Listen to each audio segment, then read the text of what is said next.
Hello, my name is Danielle Ridgway, and this is my presentation for the Sharp Printing Case Study.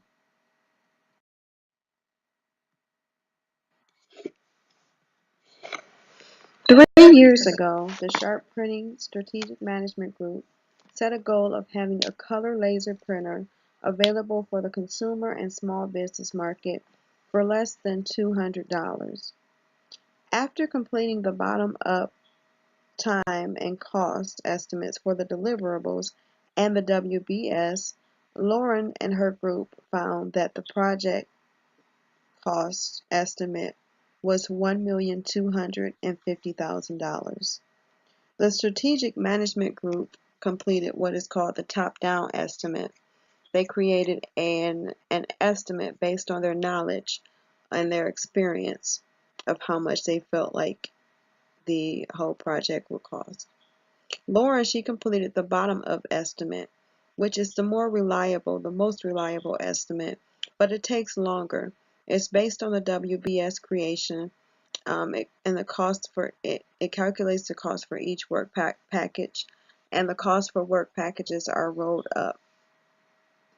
I would have chosen to conduct the bottom-up estimate as Lauren did, because this estimate is the most accurate, and it's very important to be able to calculate and assess what is needed to complete a project before starting it.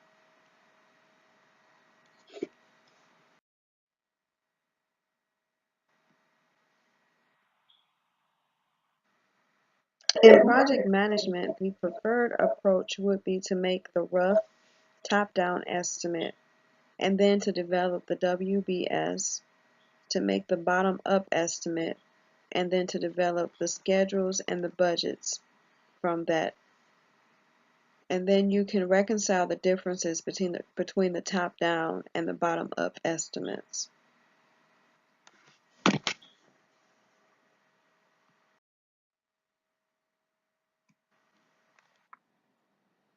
The 5 different estimate techniques that I would like to talk about are top-down, bottom-up, analog, parameter, and three-point estimate. The top-down, as mentioned earlier, is a rough estimate, and it derives from someone who uses experiences for their information to determine the project's duration and estimation. The bottom-up estimate is the most reliable, as stated earlier, and it takes the longest to create. It's based on the WBS and is also called the definitive estimate. The analog estimate, it creates an analogy of two similar projects. This is a quick estimate, but it can be unreliable and it requires historical information. The parameter estimate, it has a cost parameter that we use based to predict the cost of a project. It's good for projects that requires measurements, but it has to have experience. The person has to have experience within that project. And then there's the three-point cost estimate, and it considers the risk in the assignment.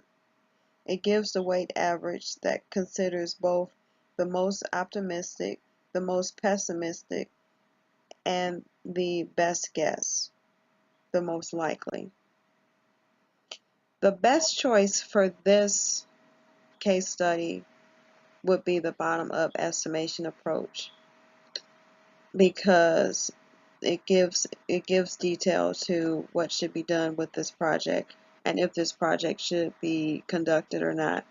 The secondary choice for me would be the three-point estimation, because it allows one to measure and assess the risk of the project.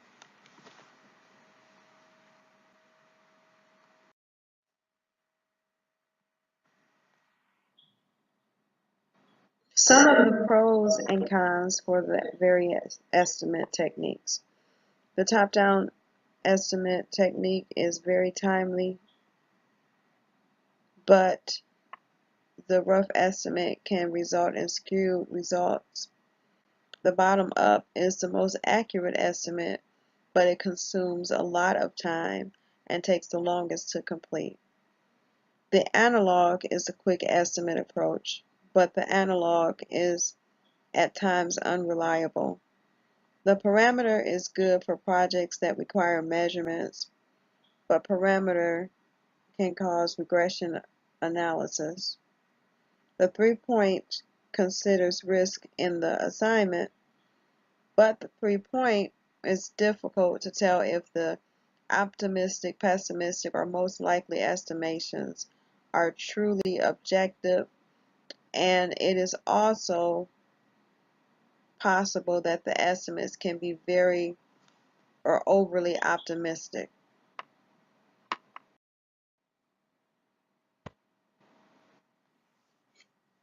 As stated in the beginning of this presentation, I would have done the exact same thing that Lauren would have done. I might have used the 3-point estimate just as an extra technique to do, just so that I can be sure of the information that I have before I take it to the stakeholders. I would brainstorm with the team on the deliverables. I would obtain the bottom-up and time cost estimates as she did, create the WBS and identify the work packages and the organizational unit responsibility.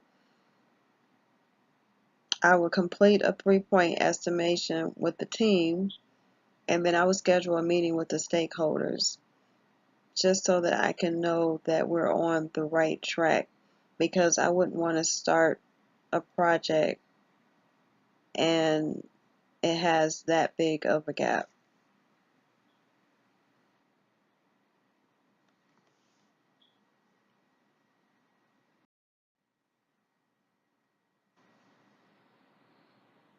Top management may have been a little over enthusiastic, but yes, they did act correctly in developing the estimate, because it was imperative that they assess what is needed to be completed for the project, and they did what is called top-down estimation.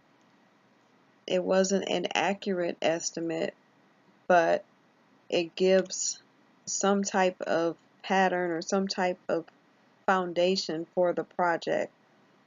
So now Lauren can take what they gave her and give her what she had and communicate with the top management so that they can figure out what kind of gap, how did they receive this huge gap in the estimate.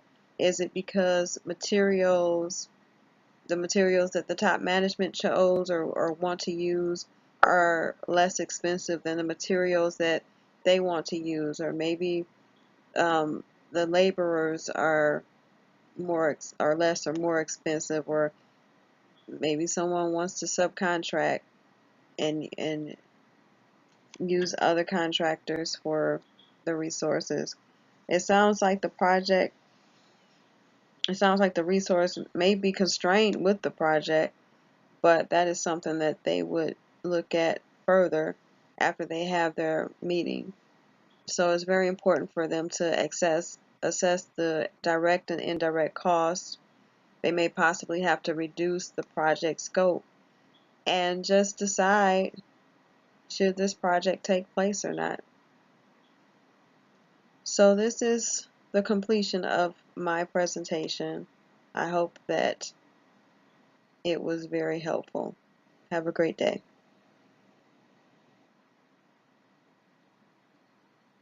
Top management may have been a little old